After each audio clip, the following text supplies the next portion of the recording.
Hello everyone, welcome back to my YouTube channel. और आज हम सॉल्व करेंगे गीक्स और गीक्स का क्वेश्चन जिसका नाम है सम ऑफ एरे। मतलब एक एरे हमें गिवन है जिसको हमें जिसका हमें पूरा सम करना है एक एक नंबर का। और जो रिजल्ट आएगा उसे हमें आउटपुट में देना है। कैसे? देखो, जैसे यहाँ दिया है 1 2 3 4। जब हम इसका सम करवाएंगे तो कितना आएगा रिजल्ट? 10। तो वही हमारा आउटपुट रहेगा। ओके, तो चलते हैं अपन कोड की तरफ। तो अब हम यहाँ आ गए कोड की तरफ। ठीक है।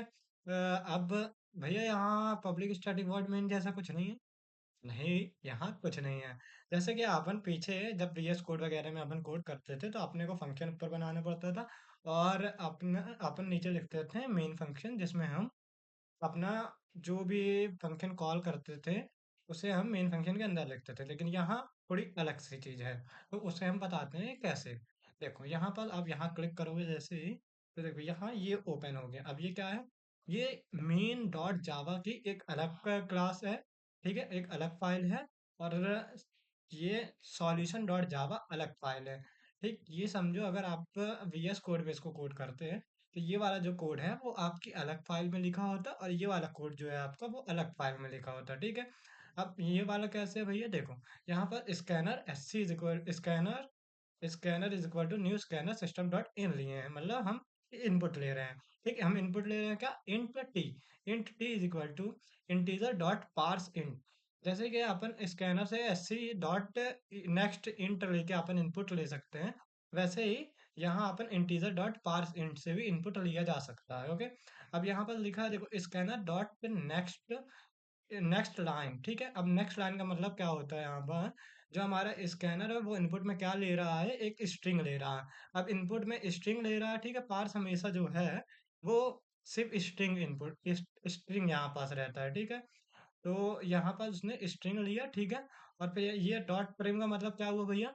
डॉट प्रिम का मतलब ये होता है जैसे हमने कोई स्ट्रिंग ली। ठीक है, अब लास्ट में उसके स्पेस थोड़ी सी खाली रह गया है। तो जो ट्रिम रहता है हमारा, ये जो ट्रिम फंक्शन है, ये हमारी ट्रिम जो मेथड होती है, ये क्या करती है? ट्रिम मेथड जो हमारे स्पेस है उसको रिमूव करने का काम करती है।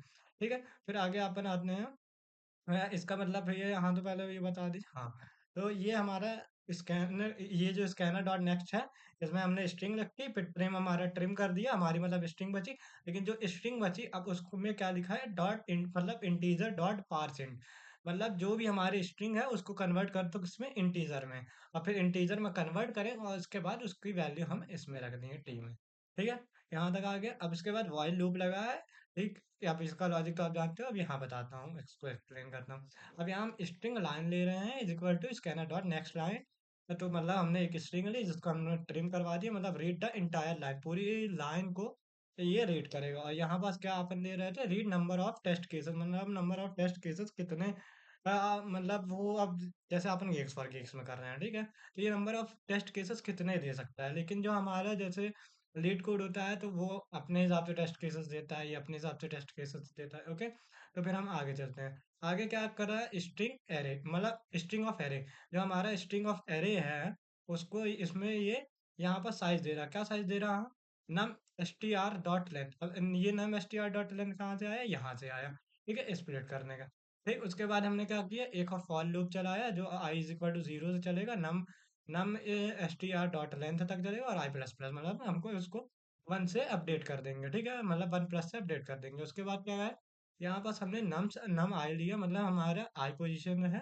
ठीक है, और उसके अंदर हमने क्या लिखा? Integer dot parse parse int और नम। ठीक है, अब ये नम str क्या है? ये यही चीज है जिसको हम, जैसे कि यानी यहाँ हमने जो भी स्ट्रिंग ली है, मतलब रीड द इंटायर लाइन, पूरी लाइन को हमने इंटायर लाइन को रीड किया, फिर split the line into into string number. जो भी लाइन थी हमने हमने उसको क्या करें? स्ट्रिंग नंबर में कन्वर्ट कर दिया यहाँ पे।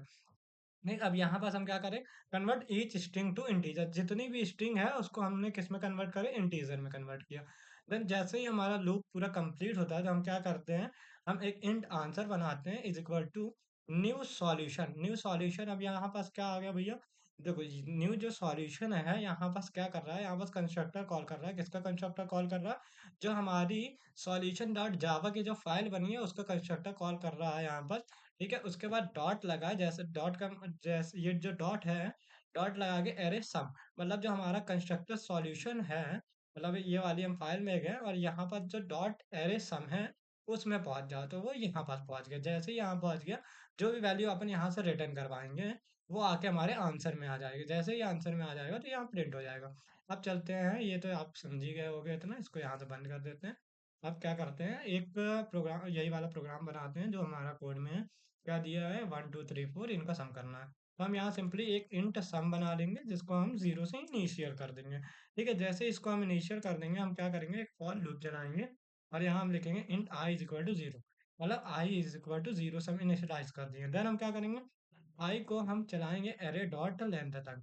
ठीक, एरे डॉट लेंथ तक चलाएंगे और मतलब यहाँ पर इसका क्या मतलब, जो भी हमारी एरे की लेंथ है, जैसे इसकी लेंथ कितनी है, 4 है, ठीक है। लेकिन हम यहाँ इक्वल नहीं लगा रहे, मतलब ये हमारा कहाँ से चलेगा, जीरो से लेके 3 तक चलेगा, क्योंकि जैसे भी, जैसे कि आप जानते हो एरे की इंडेक्सिंग जीरो से चलती है। ठीक है, तो ये हमारा जीरो से 3 तक चलेगा, 4 इंडेक्स है। तो अगर 5 इंडेक्स होती तो जीरो से 4 जाता। फिर इसमें हम अपडेट कर देंगे, अपडेशन कर देंगे, वन का मतलब वन का इंक्रीमेंट करेंगे और फिर यहाँ पर हम क्या करेंगे, sum is equal to sum plus sum plus array I, ये। ठीक है, अब ये है। लेकिन आप इसको एक तरीके से और लिख सकते हो, क्या कर सकते हो आप इसको, यहाँ से ये हटा के आप यहाँ बस प्लस लगा और इस इक्वल टू लगा दो। इसका भी मतलब वही होता है जो अभी इसके पहले हमने लिखा था। तो मैं कमेंट में वो भी लिख देता हूँ जिसमें आपको थोड़ी समझने में आसानी हो, अगर आप बिगनर हो। बाकी अगर आप जानते हो तो आपको तो ये सब चीज़ें पता ही होंगे। ठीक, तो अपन क्या करते हैं, इसका यही मतलब होता है जो मैंने अब यहाँ पर लिखा। ठीक, और फिर इसके बाद अपन आगे चलते हैं कि जैसे ये हम, अब ये क्या करेगा, देखो एरे इंडेक्स जीरो में है। ठीक है, जीरो इंडेक्स में कितना है हमारा, यहाँ वन। तो हमारी सम की वैल्यू कितनी थी, यहाँ पर जीरो थी, अब यहाँ पास आ गई तो वन हो गई सम की वैल्यू। अब सम की वैल्यू कितनी है हमारी, वन। अब फिर हमारा लूप आगे चलेगा, लूप जैसे ही आगे चलेगा, यहाँ वैल्यू कितनी मिली, टू। तो ये एरे वन के वन इंडेक्स में कितना है, टू, तो यहाँ पास टू आ जाएगा और हमारी सम की वैल्यू कितनी है, वन। तो वन प्लस टू कर देंगे तो कितनी हो जाएगी, थ्री। फिर देन हमारा लूप चलेगा, यहाँ पास इंडेक्सिंग की वैल्यू कितनी हो जाएगी, टू। और टू में कितना है हमारा, थ्री दिया है, तो थ्री दिया है। अब और ऑलरेडी सम में कितना है, थ्री। तो थ्री और थ्री को प्लस करेंगे तो हो जाएगा हमारा सिक्स। जैसे ही सिक्स हो गया तो अब हमारा एक बार और चलेगा लूप, क्योंकि हमारे पास ये फोर इंडेक्स, मतलब थर्ड इंडेक्स में फोर रखा हुआ है। तो सिक्स, सम की वैल्यू हमारी कितनी है, सिक्स, और यहाँ पास कितना है, four. Six plus four is equal to हो गया हमारा टेन। मतलब हमारी सम की वैल्यू कितनी हो गई, टेन। तो अब हम यहाँ बेसिकली एकदम क्या करेंगे, यहाँ पास हम रिटर्न को कॉल करेंगे और यहाँ पास हम सम को रिटर्न करवा देंगे। यहाँ पास हम सम को रिटर्न करवा दिए। अब जैसे हम यहाँ पास रिटर्न करवाएं तो ये जो हमारा ये था, ये यहाँ पास पहुंच गया। अब ये यहाँ पास कैसे पहुंच गया, सॉल्यूशन डॉट एरे सम से यहाँ आ गया, यहाँ पास जैसे ही आया तब आंसर में क्या आ जाएगा हमारा, टेन। टेन आंसर में आ जाएगा। अब ये फिर यहाँ पास प्रिंट हो जाएगा और अपने वो वहाँ पर आउटपुट स्क्रीन में, आउटपुट स्क्रीन में दिखाने लगेगा। ठीक है, तो अब हम क्या करते हैं, इसको पहले हम कंपाइल करते हैं कि हमारे कोड में कहीं एरर तो नहीं है, चेक करने के लिए। तो हमने कंपाइल किया, फिर अब कंपाइल करें, यहाँ पास हमारे टेस्ट केसेस पास हो गए।